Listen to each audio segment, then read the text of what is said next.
So is coaching a technique that you'd suggest managers use regularly with underperforming staff, or is it only in certain circumstances that you'd use coaching? I think you should use coaching regularly and consistently with underperformers. There's no point really in coaching someone once and then not following up again. That's, it's not really coaching. Even if the performance turns around, you still want to continue to follow up with them. Again, it's one of the differences between the top managers and the less effective. They make the time to address the underperformance fully until that performance turns around, and then they continue to coach the person all the way through, to becoming a top performer. I think with the underperformer, it's really important that you follow through. I'm sure that many of your listeners have experienced a situation where they've addressed a performance problem, the performance improves for a short while, but then the person slips back into their old ways, and this can be incredibly frustrating because you feel like you're on a roller coaster and you're never making the progress. But if you can consistently coach someone through a series of regular, say, monthly sessions, you can actually watch their performance, help them to improve, guide them along, ask them if they're having any difficulties, and really it just makes it a much better approach for you and for them. And then sadly, if things don't improve over time and it does move into some kind of disciplinary action, then you've got documented evidence as a manager that you've done everything you can to try to coach, support, and skill the person to do their job. Right. It's interesting you're saying to coach them on a regular basis. I'm interested, when you say regular coaching, what do you believe is ideal?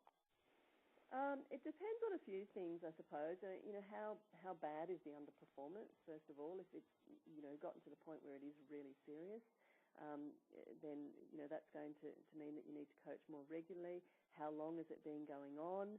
If it's, the underperformance has been going on a long time and it hasn't been addressed, then, you need to be fair to the person and give them a good chance of it turning it around. What is the impact on the team and the organisation if the underperformance continues? And, the personal style of the manager and the staff member as well have to be taken into account. Look, it might be necessary to meet weekly at the start, even if that's only for 15 minutes, just to check in on how the staff member's going, provide encouragement and feedback, check to see whether they need any other support. And then you might move that to fortnightly or even monthly once you're comfortable that they're progressing and the staff member's performance is starting to turn around. The important thing is to explain to them how frequently you'd like to meet and to agree that, and also to say that it's two-way. It's not about a review, a performance review or a discipline review at this point. It's really a discussion. It's two-way about understanding how they're going, what support they need, and then for you to give them some feedback on that as well. Because our objective really is to set them up for success, isn't it? Yeah, that's exactly right. So if we can get that across to them, that's really important. Right? As you said, rather than that performance review style, which is not the way we want to go. Yeah. Okay. Well, thank you for that. I'm wondering, are there instances, do you think, when it's appropriate just to tell people what to do?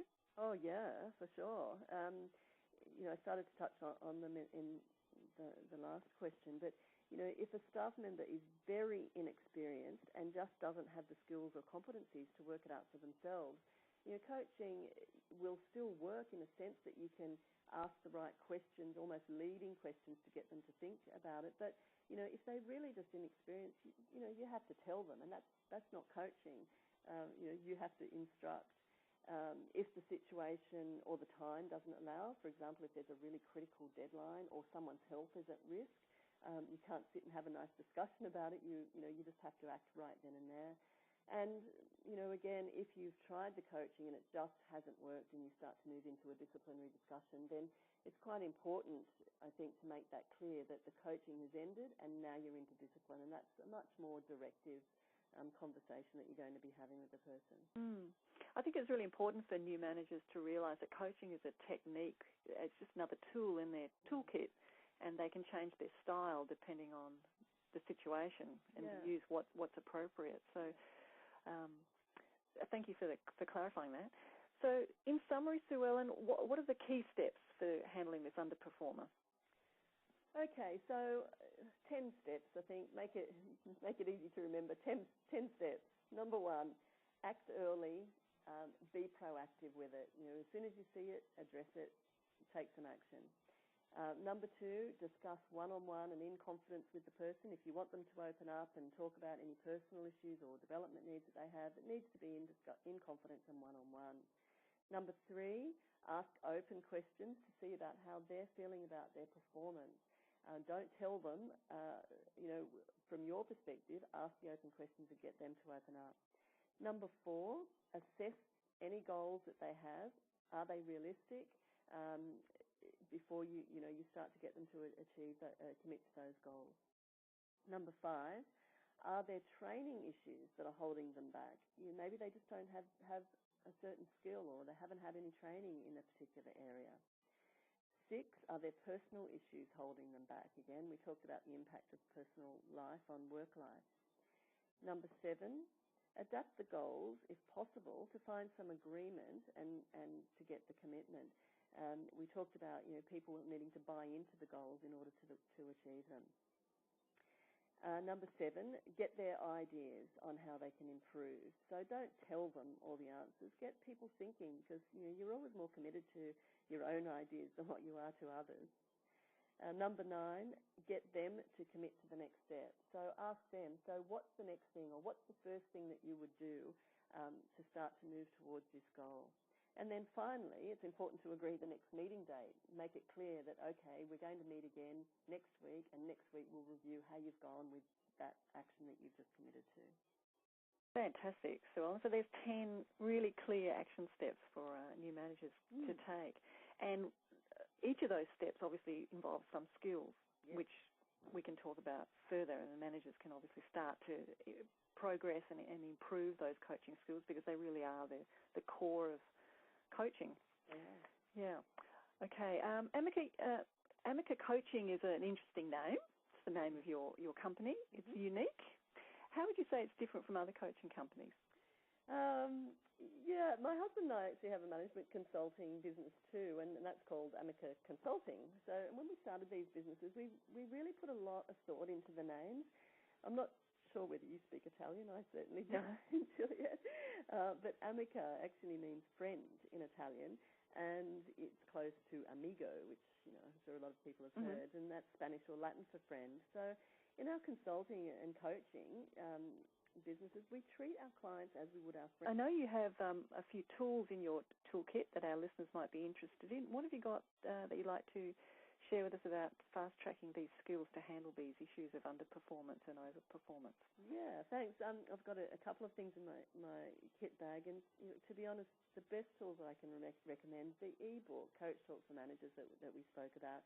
It's such a great resource. It arms managers with short, easy coaching scripts, for 30 challenging situations that they face, including managing underperformers and high achievers. And, that book is a great resource. Just pick it up, read through those scripts, and, you don't even need to think about it. You can just go and start coaching immediately. So that's definitely a resource. And the second one is the How to Coach Your Staff e-course, and offered obviously as both a public and a private program, and that's a fantastic way to obviously get groups of coaches trained, or managers trained in the organisation and coaching.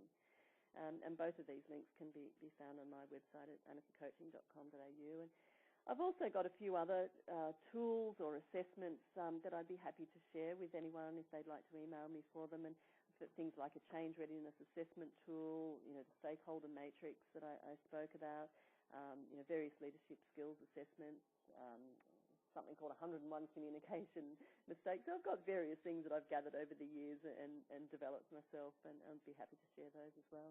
Right.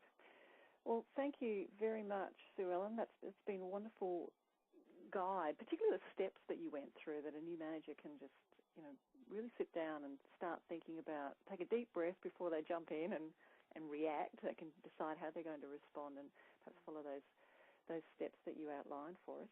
Where can they reach you for more information? Visit my website is probably the best way. So that's www.amica coaching.com.au, or if people are in Australia, they can call me on 02 8249 4757. Well, thank you so much for your time today, Sue Ellen. Really appreciate it. Thank you.